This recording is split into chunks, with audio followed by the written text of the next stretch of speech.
Canh Thân 1980 năm 2025, xem sao hạn của nam mạng nữ mạng như thế nào, tài lộc ở đâu. Trước tiên Quảng Tòng khuyên anh chị xem kỹ lại cái video tử vi tuổi Thân mà Quảng Tòng đã làm, vì Quảng Tòng đã chia sẻ rất chi tiết về mệnh, tài, quan, về tình cảm, gia đạo, sức khỏe vân vân. Hôm nay Quảng Tòng chia sẻ về trong cái sao hạn.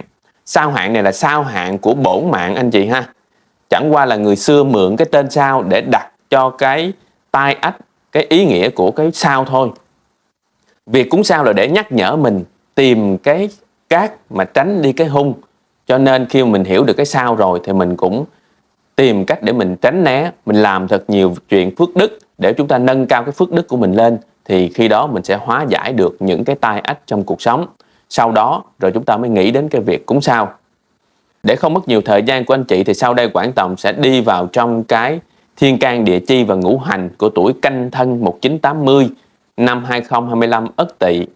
Canh mà gặp năm Ất, canh kim mà gặp Ất Mộc, tức là chúng ta kim thì khắc được mộc, chúng ta khắc được thời thế. Khắc được thời thế thì công việc làm ăn của chúng ta cũng có thể thành công, nhưng mà mọi việc đều phải lao tâm khổ tứ, chúng ta phải hao tổn suy nghĩ rất là nhiều thì chúng ta mới khắc được cái thời thế, chúng ta mới khắc được cái thành công. Có nghĩa là thành công nhưng mà hơi trắc trở ha. Tuổi Thân mà gặp năm Tỵ, Thân và Tỵ thì vừa hợp mà vừa hình anh chị. Mà Tỵ lại là thái tuế, là chủ về cái thị phi, cái trắc trở, cái khó khăn, mà tuổi Thân nó vừa hợp vừa hình với lại thái tuế. Cho nên tốt nó cũng tăng mà xấu nó cũng tăng. Chính vì vậy mà trong năm phạm thái tuế này chúng ta thường an cái bài vị thái tuế ở bên người hoặc trong nhà để mà chúng ta cầu nguyện cho một năm được bình an, được may mắn. Và thái tuế này là vị thần cai quản của năm 2025 anh chị ha. Xét về ngũ hành thì Canh Thân có ngũ hành là Thạch, Lựu, Mộc, mà năm Ất Tỵ là năm phúc đăng hỏa, mộc thì sinh cho hỏa. Chính vì vậy mà chúng ta sẽ bị sinh xuất, bị xuất ra cái năng lượng của mình. Điều đó nó sẽ biểu thị là trong năm 2025 này, khi mà chúng ta làm việc gì chúng ta cũng phải suy nghĩ rất là nhiều, chúng ta phải lao tâm lao lực rất là nhiều. Đó là ý nghĩa của cái việc mà thiên can địa chi và ngũ hành. Vậy tài lộc của chúng ta nằm ở đâu? Thì năm Ất Tỵ 2025, Ất Lộc là tại Mão, cho nên chúng ta có thể an vị một tượng mèo thần tài ở hướng đông hoặc phía đông, trong ngôi nhà, văn phòng, hoặc là để trên bàn làm việc của mình để chúng ta kích tài trong năm 2025 này. Tiếp theo thì Quảng Tòng sẽ xem về sao hạn của nam mạng Canh Thân 1980 năm 2025 thì chúng ta là được 46 tuổi. Nam 46 tuổi thì chúng ta được cái chữ là rồng lặng trong ao, cho nên vận động kế mưu, sự nghiệp, di chuyển, làm việc đều nên cẩn thận. Gia đạo thị phi, nhân sự vô ích, lo buồn bệnh hoạn. Đối với cái câu tổng quan này thì ban đầu đã khuyên cho chúng ta là rồng lặng trong ao, tức là chúng ta phải nằm yên, chúng ta cố gắng giữ ổn định. Nếu chúng ta có phát triển công việc thì hãy phát triển ở trong cái sự ổn định của công việc cũ mà chúng ta phát triển ra, chứ chúng ta đừng có khai trương mở mới hay làm làm khuếch trương, điều đó nó sẽ làm cho chúng ta bị thất bại. Và lưu ý là gia đạo cũng dễ dàng nó xảy ra cái chuyện thị phi, chúng ta cần phải nhẫn nhịn nhiều hơn. Sau là chúng ta gặp sao La Hầu và hạn là hạn Tam Kheo. Hạn Tam Kheo là một cái hạn chủ về bệnh tật, và đặc biệt lưu ý ở xương và khớp.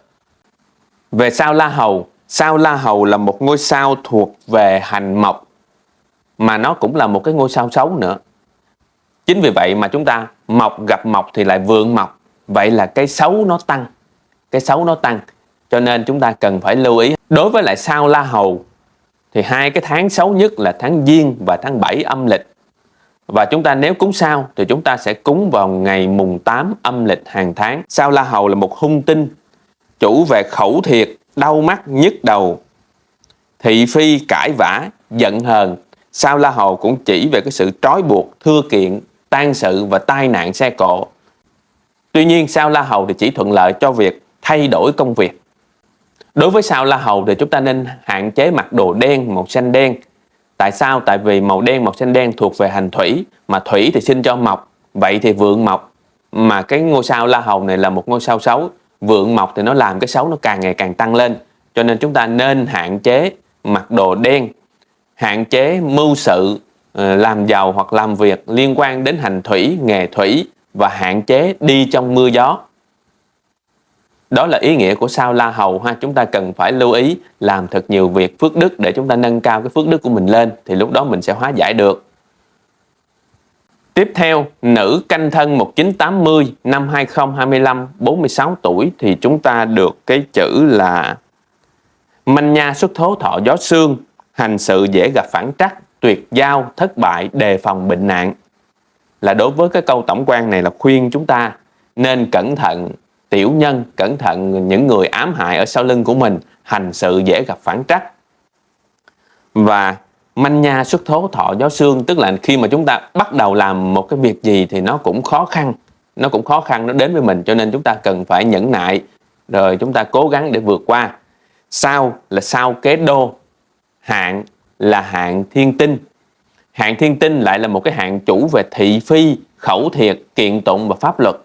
Thì nó cũng tương đối với lại cái ngôi sao thái tuế mà chúng ta vừa hợp vừa hình thái tuế ha. Đối với lại sao kế đô là một ngôi sao thuộc về hành kim, mà chúng ta lại là hành mộc, kim thì khắc mộc, cho nên cái xấu nó tăng mà cái tốt nó giảm. Đối với sao kế đô thì chúng ta cần phải lưu ý 2 tháng xấu nhất là tháng 3 và tháng 9 âm lịch. Và nếu muốn cúng sao thì chúng ta sẽ cúng vào trong ngày 18 âm lịch hàng tháng. Sao kế đô không phải là một ngôi sao quá xấu, nhưng mà tại vì do ngũ hành của mình là hành mộc bị khắc, cho nên cái tốt nó giảm và cái xấu nó tăng. Sao kế đô là một ngôi sao chủ về cái sự mưu mẹo, thủ đoạn, kiện tụng, thù hằn, pháp luật, chia cắt ly dị, là một cái hung tinh thường đem đến sự buồn bã, chán nản và thường thờ ơ đối với mọi việc xung quanh. Tuy nhiên có một điều may mắn là sao kế đô nó cũng là một ngôi sao phát triển về tài lộc, phát triển về thăng quan tiến chức, đi xa có lợi.